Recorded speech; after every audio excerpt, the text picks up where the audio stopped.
Hello, I'm Paul Beckwith, and a couple of videos back I posted a video on a Guardian survey of climate scientists to get their views on how much the temperature rise would be, and I showed you how we've just had record rise in CO2 levels, and also some data from the survey showing, that almost all of the climate scientists are saying, forget about 1.5, 2 is even going to be difficult. We're heading to 2.5, 3, 3.5 over the next number of decades, and this is going to be catastrophic for the climate. So in this video, I just want to show you, I want to kind of follow up, reiterate some of the most important points in that video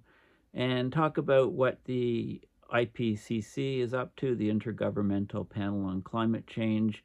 So a little bit of a mishmash of things that have been happening in the last few days in the climate world. So this is on Twitter/X. Brutal heat waves and submerged cities. What a 3 Celsius world would look like. So let's have a look at that first. Okay, so climate scientists have told The Guardian they expect catastrophic levels of global heating in that survey that I was talking about. And you have to look, I think it was 2 videos ago that I talked about it. Anyway, here's what it would mean for the planet. So, every 1/10 of a degree matters, said one expert. Okay, so global heating, we're going to soar past internationally agreed limits. This survey had hundreds of leading climate experts, in fact, 380. I think they sent and requested feedback from about 800 odd people that have been working on IPCC assessment reports for many years, and they got about 50% of the people responding to their survey. So we're going to soar past these internationally agreed limits. That's going to lead to catastrophic heat waves, floods, and storms. Only 6% of the respondents thought the 1.5 C limit could be achieved. This would require extraordinarily fast, radical action to halt and reverse the world's rising emissions from fossil fuel burning, it says. Okay, so I'm surprised the number is actually as high as 6%. The experts were clear, giving up is not an option. 1.5 was not a cliff edge leading to a significant change in climate damage, but the climate crisis increases incrementally, meaning every ton of CO2 avoided reduces people's suffering in the future. So here are some of the highlights. At 1.5 C, the climate benchmark, of course, heat waves and storms intensify, tropical corals die off, tipping points for ice sheet collapses and permafrost thawing may be triggered, right? And I talked all about the global tipping points paper from Exeter University recently. Just Google global tipping points 2023, and it's an excellent summary on both positive and negative tipping points. At 2 degrees C, the brutal heat wave that struck the Pacific Northwest in 2021 would be 100 to 200 times more likely. So what were previously very, very rare, 1 in 100, 1 in 1,000 events become much, much more likely. I mean, if it was, if that heat wave was a 1 in 1,000 event, then now it's going to be 1 in 10 or 1 in 5 years, basically. There's increases in direct flood damage around the world that doubles at 2 Celsius. We're getting that now. At 2.7 Celsius, 2 billion people, so that's a quarter of the world's population, would be pushed outside humanity's climate niche. And humanity's climate niche is the benign conditions in which the whole of civilization arose over the past 10,000 years. So we've been very fortunate to have this period when human civilization can thrive and grow. At 3 degrees Celsius, cities including Shanghai, Rio de Janeiro, Miami, and The Hague would end up below sea level. Of course, sea level rise, depending on how quickly we got to 3. If it happened very quickly, it would take time for the ocean rise to catch up. And at 3 Celsius and above, the impact of climate shocks in one place will cascade around the world through food price spikes, food and water shortages, broken supply chains, and refugees by the millions. I would say maybe the billions. This is probably a bit too conservative. Okay, so basically, climate change is not a black and white question, they're arguing. Every 1/10 of a degree matters a lot, especially when you look at the socio-economic impacts. This means it is still useful to continue the fight. Well, what else can we do? Okay, resistance is futile. Okay, so this was the survey which I showed you. Okay, so 300, and if you haven't read this, it's well worth a read. It talks about, it's very personal from a number of climate scientists around the world. It's a very sobering article, and I'm not going to go through the whole thing. I'll just show you.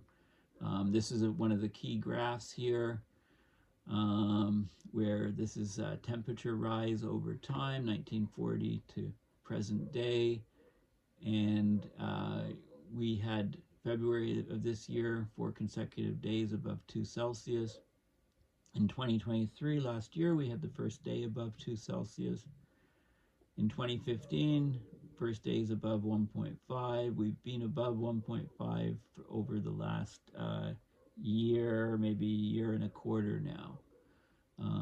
We're actually more like 1.7 or something. So we're rapidly rising in temperature. Okay, so there's a lot of different articles. Yeah, 1.5 Celsius is really, it's a political game. They say here, in the climate crisis, every fraction of a degree does matter. Every extra 1/10 of a degree means 140 million more people suffering in dangerous heat. Okay, so, it talks about, so it gives a link actually to the latest IPCC assessment. So I'll be talking about that. And it talks about it talks about food security and food systems, and the climate tipping points. Right, there's lots of stuff in here. Capitalism has trained us well. It's kept us, being good consumers, not dealing with climate change. Right, just churning on. Basically, this is talking about the social tipping point. Can we have these positive social tipping points that counteract some of the climate system negative tipping points? And, we don't really see that happening too much, but, who knows what the future brings. So, basically, yeah, heating will blast past the 1.5 C target, and there was a good graphic in here. These are the answers given by the IPCC climate experts. So you can count. I think this is on a percentage basis. 380 responses. I'm not sure how many squares there are, but 6% think we can stay below. So maybe these are all a percent. I don't know. I didn't count 100 boxes, but basically most people say 2.5 to 3 or 3 to 3.5. That's where the distribution is centered. 77% of climate scientists expect a rise of at least 2.5 Celsius. Okay, so it's only 23% in this section here. Okay, so that's the key thing that was in this article. And of course, just to reiterate, we had record-breaking increases in CO2 levels. So we passed the global average concentration in March for CO2 was 4.7 parts per million, higher than the same period last year. This is a crushing blow to humanity. It's a huge rise in CO2. March 2024, 4.7. During an El Nino event in June of 2016, we had the next record high, which is 4.1. So there have been some spikes, but nothing, you can see from the curve, we're just heading up to higher and higher levels. So this is very bad. Okay, so what is the IPCC, the Intergovernmental Panel on Climate Change, saying? Okay, so this is their main website, ipcc.ch. You can just Google Intergovernmental Panel on Climate Change and look at their website. And there's announcements here as to what has been going on.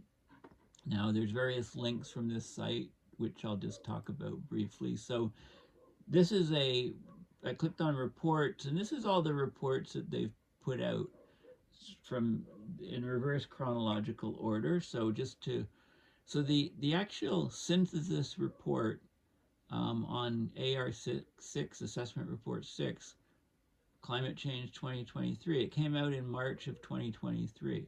Okay, so that's a summary of the overall reports that were produced, those vast, bulky reports.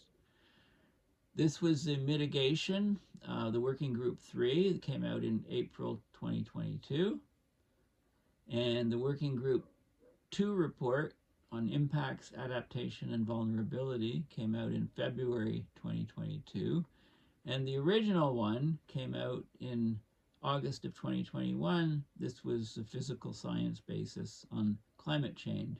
And then before then, there were special reports, the ocean cryosphere, climate change and land, and you can see those date back. So this is sort of how the cycle works. Okay, and then they had a synthesis report for AR5 was in 2014. And the mitigation and the most of the documents came out in 2014. And in September of 2013, the physical science one came out. So you can see, that's about 8 years ago. Normally, these things come out every 7 or 8 years, something like that. Okay, so you can see, but this is nice because it gives sort of a list of all of the reports coming out from the IPCC over time. Now, what is the IPCC? Well, first of all, let's see what the IPCC is up to now. But before then, this is what they're up to meeting. Okay, so this is the synthesis report. Okay, just clicking on the links, and this is like a 42-page document. So this is doable for me to talk about this, and this came out just in 2023. There's what they call a longer version. So this is 42 pages. Then there's a longer version, longer report, which is double the number of pages, and this is a synthesis report, sort of bringing it all together. And if you go to the actual reports, starting with the physical science basis Working Group 1, this is, we're talking about a document that's 2,400 pages plus long. If you go to Working Group 2, we're talking on impacts adaptation, we're talking about 3,068 pages. And if you talk about Working Group 3 on mitigation, we're talking about 2,042 pages. So that's a lot of reading, so I'll assign you homework to read all those documents. Like, who actually reads all those documents, right? Like, isn't this sort of, like, what's the point of doing all of this work and putting out all of these documents? It causes a sort of news flash for, a week or, several days to a week, or, and then media sort of drops off and then parts pop up.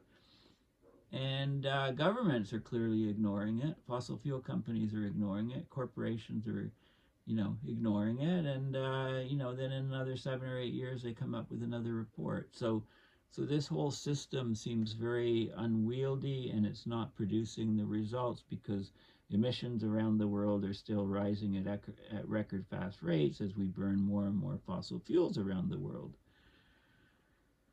Right? So, as Europe was being good and cutting back on their fossil fuel usage and shutting coal plants and so on, they became more and more reliant on natural gas from Russia. And of course, then the Ukraine attack happens and uncertainty rules, and fossil fuel prices go way up, and Russia collects an even larger windfall from selling oil and gas to Europe. And the cycle continues, right? I mean, yeah, we live in a bit of a crazy world here. Okay, so we've got these massive documents. So 2,000 odd pages, add 3,000, that's about 5,100 pages. And then that brings me to 7,500 pages. And add another 100, 7,600 pages. So, I'll cover some of these things, or at least I'll cover the 42 pages, the census report. But let's have a look. So when is the next report coming out? So what's going on with the IPCC meetings? That's what I'll talk about right now. And maybe, in one of these future videos, I'll talk about the census report and then see how much detail I get into on some of the other reports.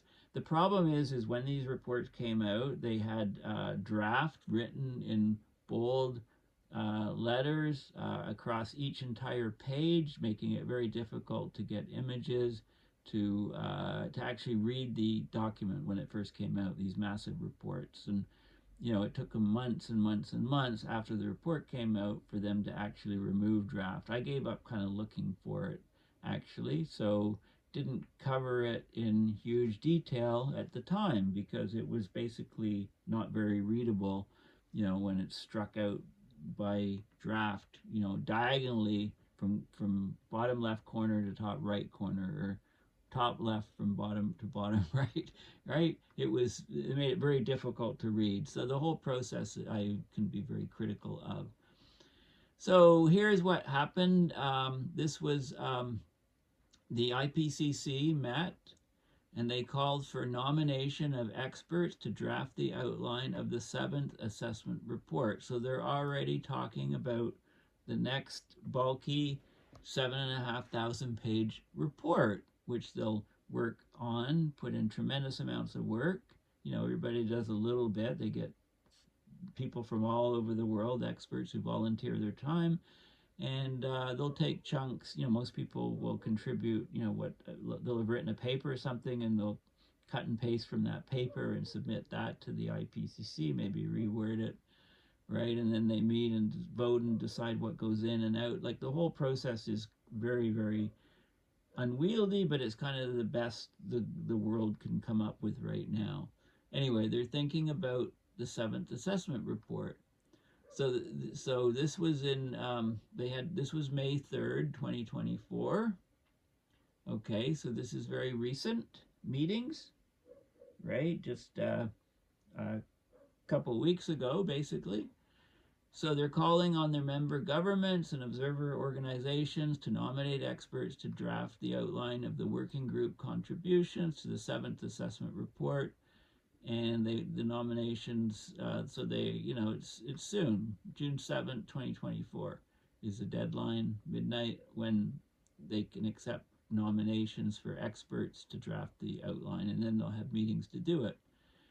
So the IPCC decided to prepare a 7th assessment report, like just keep doing what they're doing, even though it's not working, right? Generate your mega report. This was during its 60th session in January 2024, beginning of this year. So there'll be 3 working groups and a synthesis report, as for all the other years. Working group 1 is the physical science basis of climate change. Working group 2 is impacts, adaptation, and vulnerabilities. And working group 3 looks at the mitigation of climate change. Okay, so they talk about participants with a broad understanding of climate change. That's what they're looking for. And working group 1 is all the physical science basis about the changes. Working group 2 is the impacts, loss, and damages. And they talk about, let's go to mitigation because I'm curious about something. They talk of the mitigation responses in energy, industry, transport, buildings, agriculture, forestry, land use and waste, energy systems planning, including energy storage, demand side management, energy supply, cross-sectoral mitigation options, include covering land, coastal, and ocean systems, including sector coupling. This is what I'm looking for. They say carbon dioxide removal. They say carbon capture and storage, carbon capture and utilization, etc. They talk about the emission trends and patterns, scenarios and transitions, whatever that means, governance. Then they talk about mitigation and sustainable development. And what I don't see in here is solar radiation management, which is about the only one thing. Call it SOS, solar optimization systems, or solar optimizing solutions. SOS is a much better term than SRM, I think, so I like to use it. And then in cross-cutting areas, of course, indigenous knowledge, local knowledge and practice, regional knowledge. Here, this is interesting. So in cross-cutting areas, they talk about carbon dioxide removal again. And look, here's where they put solar radiation management, SRM, but they call it solar radiation modification. I think a much better name, again, is solar optimizing systems or solar optimization solutions. Anyway, it's mentioned in here. So there should be stuff in, that we can look forward to when this report comes out. Okay, so regional expertise, scoping. Okay, they don't give any more details about the timing of when we might expect this 7th assessment report. You think they would put that in there. That's kind of what everybody wants to know. So here's a meeting. IPCC meets in Latvia to draft outline a special report on climate change and cities. Okay, so they're doing a special report. They met April 12th, 140 experts from 65 countries, met in Riga, Latvia. So they're doing a special report on climate change and cities. Okay, so they're expecting to release this special report in early 2027. It's the only special report the IPCC will produce in the 7th assessment cycle. And they already decided to produce this during the previous 6 assessment cycles. So this is just being carried on. Here we go. So meanwhile, the 7th assessment report will comprise of 3 working group contributions and a synthesis report, which is to be prepared by late 2029. There you go. So there you have a date for the next IPCC report. It won't come out. So basically, if they follow the protocol of the previous releases, we can expect the working group 1 physical aspects of climate change to come out in late 2029, followed by maybe working group 2 a year, within 6 months maybe, working group 3 within a few more months, and they'll have big draft from diagonal to diagonal on each page, making it hard to read, and then they'll do a synthesis report, maybe by 2032 or something. So this is what the global community is doing, and you can assess yourself whether this is adequate, whether this will accomplish stuff. Okay, the IPCC will also prepare a methodology report on carbon dioxide removal technologies, carbon capture, utilization, and storage, and they'll revise their guideline from 1994. Okay, so that's what they're up to. So we're looking at the late 2029, maybe 2030 even, which when I showed you the basic schedule of reports, you can see that the first assessment report, the physical science basis, came out August 2021. So if they're talking about 2029, late 2029. That's over 8 years. That's 8 years, 8.25 years for the next report. Maybe, and also if you look at the size of the reports over time, each time the report gets bigger and bigger, and it all doesn't come out on that date. So late 2029, this will probably come out, the physical science basis, working group 1, and then, that was August, and then in February, so August, so 6 months later, the working group 2 came out. That was followed by 2 months after that, working group 3, and then almost a full year later, the synthesis report came out. Okay, so that's the sort of schedule. It all doesn't come out at the same time. Okay, so that's what I can tell you about the IPCC plans.